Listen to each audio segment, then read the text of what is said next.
கொலுசு இதழ் வாசகர்களுக்கு வணக்கம். வாசகர்களை இன்னைக்கு நீங்க கேட்க போறீங்க. இந்த மாத கொலுசு இதழில் இடம்பெற்ற எழுத்தாளர் சாய் மீரா அவர்களுடைய மதியாள் என்ற சிறுகதை தான். இந்த கதையை உங்களுக்காக சொல்ல போற நான் சண்முகவல்லி ஸ்ரீனிவாசன். வீட்டுக்குள்ள நுழைஞ்ச குமாருக்கு ஏதோ வித்தியாசமா இருக்கிற மாதிரி தோணுச்சு. சமையல் அறைக்குள்ள நுழைஞ்சு பார்த்தப்போ சாப்பாட்டு மேஜையில சுசி உம்முன்னு இருந்தா. அம்மாவோ அமைதியா அங்கேயும் இங்கேயும் நடந்தபடியே இருந்தா. குமார் அந்த அமைதியை கலைக்க நினைச்சவனா, மோ கொஞ்சம் தண்ணி கொடுங்க. ஏனுங்கம்மா, என்ன ஆச்சுங்க? ஏன் ஆளுக்கு ஒரு புறமா இப்படி உம்முன்னு உட்கார்ந்துருக்கிறீங்க? ஐயன் எங்க காணோம்? மேக்கால மாடு வெயில்ல நிக்குது. புறவாசல்ல சோளத்தட்டு காஞ்சது எடுக்காம கிடக்குது. மயிலால எங்க காணோம்? அவனோட இந்த அடுக்கடுக்கான கேள்விகளுக்கு எந்த பதிலுமே தராம ரெண்டு பேரும் அமைதியா இருந்தாங்க. அமைதியா தண்ணியை கொடுத்துட்டு அம்மா அங்கிருந்து நகர்ந்துட்டா. அவளோட கண்கள் சிவந்து இருந்துச்சு. சுசிக்கோ கோபம் தலைக்கேறிய நிலையில இருந்தது. அதை கட்டுப்படுத்த முயற்சி பண்ணி அவளோட கோபம் கண்ணீரா உருமாறி வெளியில வந்துச்சு. குமார் கொஞ்சம் பதட்டம் அடைஞ்சிட்டான். ஏண்டி, என்னாச்சு? இப்ப என்னத்துக்கு அழுவுற? ரிஷியனா எங்க? இப்படி கேட்கறதுக்கெல்லாம் உம்முன்னு ஒன்னும் சொல்லாது இருந்தா என்ன அர்த்தம்? சீர ஆரம்பிச்சான் குமார். அம்மா அமைதியா சொன்னான். மேல ரூம்ல தூங்குறாங்க.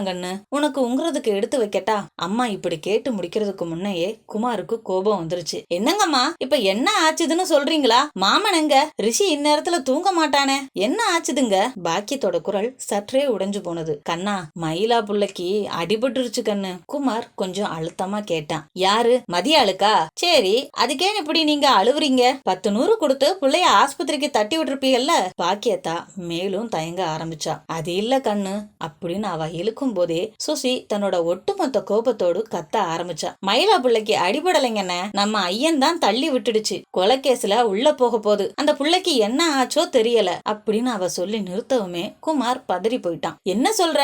ஏன் அடிச்சாங்க?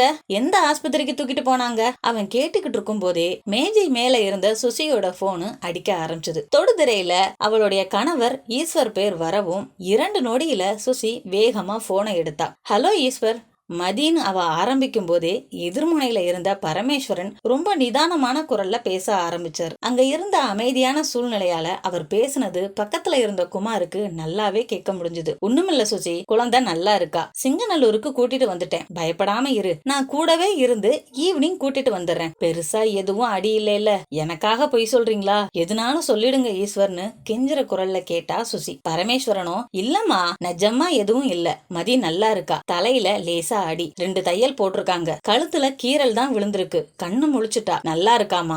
நான் தான் இருக்கேன்ல, நான் பாத்துக்கிறேன். நீ பதட்டப்படாம இரு. ரிஷிய பாத்துக்கோ. ஈவினிங் நாங்க வந்துடுறோம். வைக்கட்டா அப்படின்னு கேட்டுட்டே பரமேஸ்வரன் அழைப்ப துண்டிச்சாரு. அழைப்பு துண்டிக்கவும் சுசியும் மாடி அறைக்கு போயிட்டா. பாக்கியத்தாளுக்கு பாதி உயிர் இப்பந்தான் வந்த மாதிரியே இருந்தது. மருதமலை ஆண்டவா சரணமையா அப்படின்னு கைகூப்பி வேண்டிட்டு நடந்தத குமாருக்கு சொல்ல ஆரம்பிச்சா. நீ புறப்பட்டதுக்கு அப்புறமா மயிலா மதியாலோட வந்து வேலை பார்த்துட்டு இருந்தா கண்ணு. ரிஷியனும் மதியாலும் திண்ணைய சுத்தி சுத்தி விளையாண்டுட்டு இருந்தாங்க. ரிஷியனுக்கு உங்குறதுக்கு கொடுத்தேன் கண்ணு. ரிஷியனோட நின்ன மதியாளுக்கும் கொஞ்சம் கொடுக்கலாம்னு மனசு கேட்காம மயிலாலோட தட்டை கொண்டார சொல்லி 2 பேத்துக்கும் 4 கறித்துண்டை போட்டு உங்குறதுக்கு கொடுத்தேன். ரிஷியனுக்கு குடிக்க தண்ணி எடுக்க உள்ள போயிட்டு வர்றதுக்குள்ள மோட்டார் போட போன ஐயன் திரும்பி வந்திருக்கு. ரிஷி மதியா தட்டுல இருந்து கறியை எடுத்து சாப்பிட்டு இருக்கான். மதியாலும் அவளோட தட்டுல இருந்த சாப்பாட்டை அவனுக்கு ஊட்ட போயிருக்கு. ஐயனுக்கு கோபம் வந்ததோ என்னவோ வேகமா வந்து மதியா கைய தட்டி விட்டு தள்ளி இருக்கு. திண்டுல இருந்து மதியா கீழே விழுந்துருச்சு.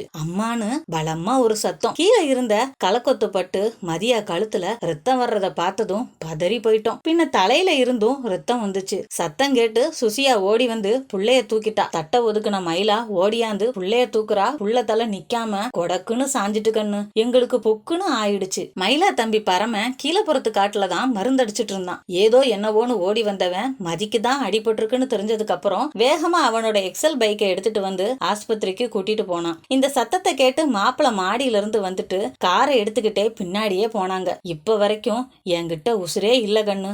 இப்பந்தான் நிம்மதியா இருக்கு. பாக்கியத்தம்மா இப்படி சொல்லி முடிக்கவும் குமார் பதட்டமா, ஐயன் எங்கம்மா? ஆஸ்பத்திரிக்கு போயிட்டாங்களான்னு கேட்டான். பாக்கியத்தாலோ சோகமாயிட்டா. ஐயனை தான் சுசி ரொம்ப பேசிட்டா கண்ணு. இந்த கவுண்டம்பாளையத்தோட இந்த பொழப்பு முடிஞ்சு போச்சுதுங்க ஐயா. அங்க பெங்களூர்ல யாரும் எந்த வித்தியாசமும் கண்டுபிடிக்க முடியாதபடிதான் நாங்க இருக்கோம். கூட வேலை பார்க்கறவங்கல இருந்து அக்கம் பக்கம் குடியிருக்கிறவங்க வரைக்கும் யாரு என்ன ஆளுங்க இப்படி எந்த வித்தியாசமும் எங்களுக்கு தெரியாது. பச்சை புள்ளைங்கயா மதி, 5 வயசு புள்ளைக்கு என்ன தெரியும்? இதே இந்த இடத்துல ரிஷி விழுந்திருந்தா உங்களுக்கு எப்படி இருக்கும்னு எல்லாரும் முன்னாடியும் பேசிட்டாங்கன்னு. ஐயன் எதுவுமே பேசல. அவங்க எல்லாம் ஆஸ்பத்திரிக்கு போனதுக்கு அப்புறம் ரிஷியன் ஒரே அழுக. சமாதானம் பண்ணி மாடி ரூமுக்குள்ள கூட்டிட்டு போய் தூங்க வச்சுட்டு வந்தப்போ ஐயன் மோட்டார் ரூம் பக்கமா போனத தூரத்துல இருந்து பாத்துட்டு வந்தேன். இப்படி சொல்லி முடிக்கும் போதே அழ ஆரம்பிச்சா பாக்கியத்தம்மா. குமார் நிதானமா, சரிங்கம்மா நான் போய் ஐயனை பாக்குறேன் அப்படின்னு சொன்னபடியே மோட்டார் அறைய நோக்கி நடந்தான். மருத கவுண்டர் கிணத்தையே வெறிச்சு பார்த்தபடி அமர்ந்திருந்தார். குமார் நிதானமா அவர் பக்கத்துல போனான். ஐயா, மதியா நல்லா இருக்காளாம், மாமன் இப்பதான் பேசுனாங்க, வாங்க போய் ஒரு எட்டு பாத்துட்டு வந்துடலாம் அப்படின்னு சொன்னவாறே அவரோட முகத்தை பார்த்தான். அவரோட கண்கள் சிவந்து நீரால நிரம்பி இருந்தது. மெல்ல வாய் திறந்து, இந்த மயிலா ஏனுங்கய்யா இப்படி பண்ணிட்டீங்களேன்னு கேட்டிருந்தா கூட ஒன்னும் தெரிஞ்சிருக்காது சாமி.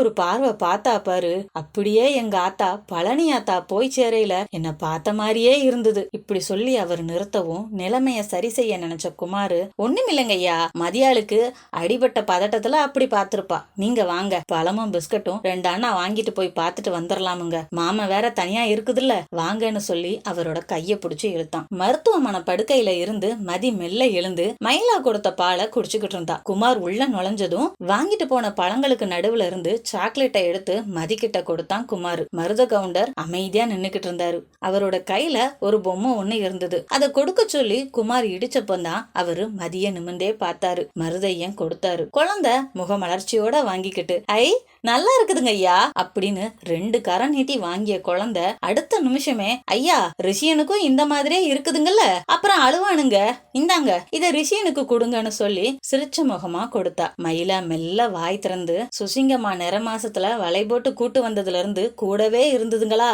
அதுதானுங்க ஐயா, ரிஷி மேல இம்புட்டு பிரியம், தப்பு தானுங்க ஐயா, மன்னிச்சிருங்கன்னு சொல்லி தலை நிமிராம பேசினான். மருதையன் பதறி போயிட்டாரு. அதெல்லாம் ஒண்ணும் இல்ல, நான் தான் வேகமா தட்டிட்டேன், உள்ள விழுந்துடுச்சு, கொத்து கிடந்ததை கவனிக்கல அப்படின்னு மதிய பார்த்தவாறே சொன்னாரு. மதியா, நீ உடம்பு சரியான பின்ன தோட்டத்துக்கு வருவே இல்ல, அப்போ ஐயன் உனக்கு கலர் பென்சில் வாங்கி வைக்கிறேன், நீ வந்து வாங்கிக்க சரியா அப்படின்னு கேட்கவும் பட்டுன்னு மதி கேட்டா. அப்ப ரிஷியனுக்கு அவன் சின்ன பையன் இல்ல, வாயில் எட்டுக்குமா, வேண்டாம் நீ வச்சுக்கோ அப்படின்னு சிறு புன்னகையோட சொன்னாரு. மதியோ, அதுதான் நான் இருக்கேன்லுங்க, ரிஷிய வாயில் இட்டுக்காம நான் பாத்துக்கிறேங்க ஐயா, ரிஷிய மண்ணுல கிடந்த கரிய வாயில் இட்டுக்க போனதுங்க, அத நான் தான் வேண்டாம்னு வேற உங்க கொடுத்தேன், நான் பாத்துக்குவாங்க அப்படின்னு சொல்லி சிரிக்கவும் மருதப்பற ஏதோ ஒண்ணு கழுத்தோட வெட்டி சாய்ச்சது போல இருந்தது. வாசகர்களே, இதுவரைக்கும் நீங்க எழுத்தாளர் சாய் மீரா அவர்களுடைய மதியாள் என்ற சிறுகதையை கேட்டீங்க. மற்றும் ஒரு கதையில் உங்களை சந்திக்கும் வரை உங்களிடமிருந்து விடைபெறுவது சண்முகவள்ளி ஸ்ரீனிவாசன். இந்த வீடியோ பற்றிய கருத்துக்களை கமெண்ட் பண்ணுங்க.